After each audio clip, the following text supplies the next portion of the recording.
절대 술을 먹지 말아라 라고 한다면 어떻게 하시겠습니까?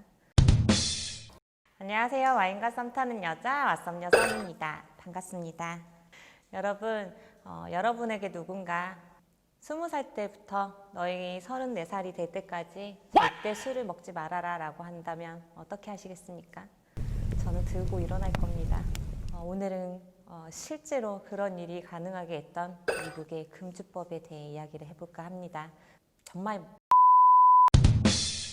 하원 의원인 볼스테드라는 아저씨가 볼스테드법을 만들게 됩니다. 그 법은 어마무시한 내용을 가지고 있습니다. 앞으로 1920년부터 미국의 전역에서는 술을 만들거나 마시거나 유통하거나 어떠한 수출 수입도 불법이니 절대 해서는 안 된다. 그 법이 무려 14년간을 이어지게 됩니다. 우리의 히어로 프랭클린 루즈벨트 대통령 아저씨가 미국인들의 엄청난 지지와 성원 속에 뽑히고 나서 1933년을 마지막으로 미시시피주에서 그 법이 철회가 됩니다. 네, 이런 금주법이 발생하게 된 데는 굉장히 다양한 이유가 작용을 하는데요. 첫 번째는 당연히 그 당시가 세계대전이 발생했을 때였기 때문에 1차 세계대전과 맞물려서 우리 전시니까 식량을 아껴야 된다. 특히 술을 만드는 것 중에 곡물이 되게 많지 않냐. 전시 식량 전략 차원에서 금주법이 실시가 되게 됐고요. 그리고 두 번째로는 이렇게 돈이 좀 있는 자본가들이 자기가 삭을 주고 부리는 이 노동가들이 막 술을 먹고 흥청망청 일을 잘 안 하니까 생산성이 저하된다는 이유에서 자본가들이 노동자들의 술을 먹는 것을 반대하게 됩니다.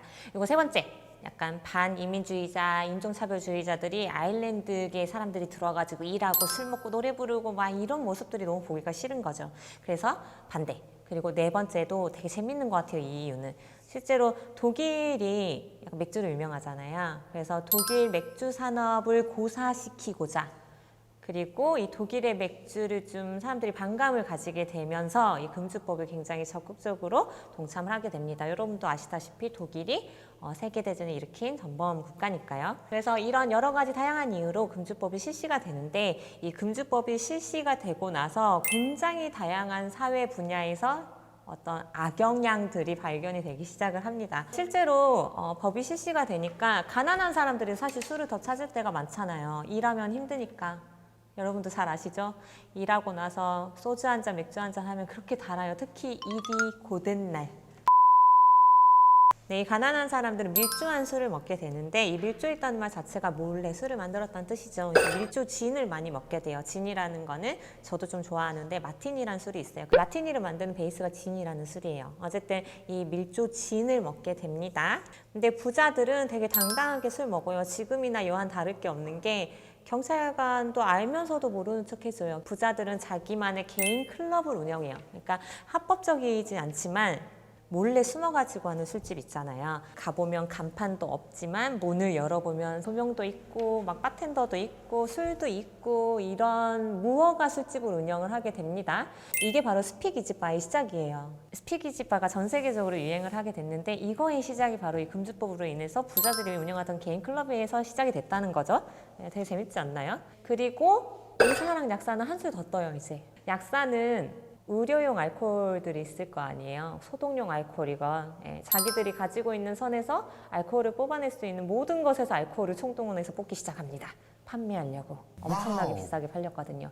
그리고 의사들은 약국에 가서 너희들이 약을 살 때 합법적으로 알코올을 살 수 있게 해줄게 라면서 처방전 자체에 의료용 알코올이 들어가는 처방전을 써줘요. 그리고 이거를 거의 경매에 붙이다시피 해서 고가로 판매를 하게 되죠.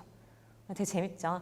그리고 종교계에서도 좀 재밌는데 종교계에선 전 세계에서 미사주를 만들고 있지 않습니까? 근데 미국의 종교계 기독교에서는 이 미사주를 만드는 생산량과 실제로 유통되는 양이 굉장히 급증하게 됩니다. 근데 이게 되게 무섭은 게 뭐냐면 가난한 사람들이 밀조 진을 만들어서 먹기 시작했다고 했잖아요. 근데 어디서 보통 이 알코올을 뽑아내냐면 페인트, 부동액, 향수, 아까 얘기했던 의료용 메탄올 이런 거에서 모든 알코올 성분들을 뽑아내기 시작해요. 그걸 불법적으로 마시는 거예요.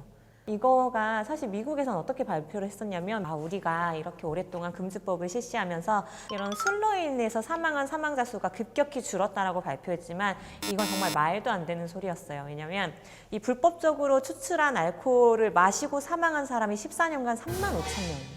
되게 아이러니하죠. 더 재밌는 거는 일반적인 상점에서 술을 뽑는 그 기구에 관련된 용품들은 불티나게 당연히 판매가 되기 시작했고, 그냥 일반 가정집 가서 화장실 열어보면 올레 용도는 우리가 참 잘 알지 않습니까? 어쨌든 이런 올레의 용도를 벗어나서 술을 막 만들고 있었던 거예요.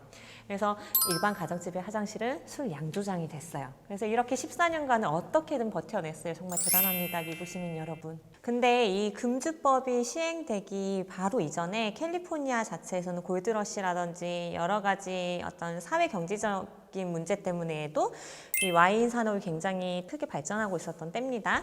근데 이 금주법과 더불어서 1920년대에 발생한 대공황이 같이 겹치면서 거의 술 문화 자체가 끊기다시피 해요. 그래서 제일 문제가 됐던 거는 캘리포니아에서 누군가가 와인 양조나 재배를 시작하려고 하는데 이 후세에게 전달해줄 와인에 대한 재배 기술, 양조 기술, 철학, 이어질 수 있는 어떤 것도 남아있지 않았던 거예요, 재산이.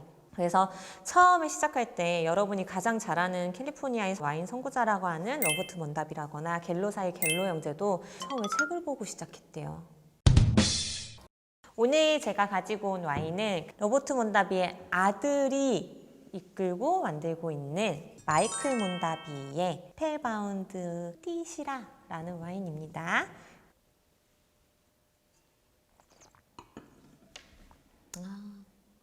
되게 스윗하고 달고 진하네요. 과일향도 강하고. 뿌띠시라라는 품종 자체가 굉장히 아로마틱하거나 섬세한 품종은 아니에요. 대신에 좀 힘을 많이 가지고 있어요. 타닌도 많이 가지고 함유하고 있는 편이고요. 그리고 길이감이라든지 우아함은 조금 가지고 있는 편입니다. 대신에 산도는 그렇게 높진 않아요. 그래서 굉장히 둥글둥글한 녀석이라고 표현을 하고 싶습니다. 입안에서도 굉장히 스무스해요. 캘리포니아의 와인의 맥이 끊길 뻔했지만 지금까지 열심히 잘 만들어 온 이 캘리포니아의 와이너리의 메이커들이나 오너들에게도 좀 박수를 쳐주고 싶고요. 그래서 지금까지 술의 역사와 문화를 바꾼 엄청나게 무서운 법, 금주법에 대해서 좀 알아봤습니다. 지금까지 와인과 썸 타는 여자 왓썸여 써니였습니다.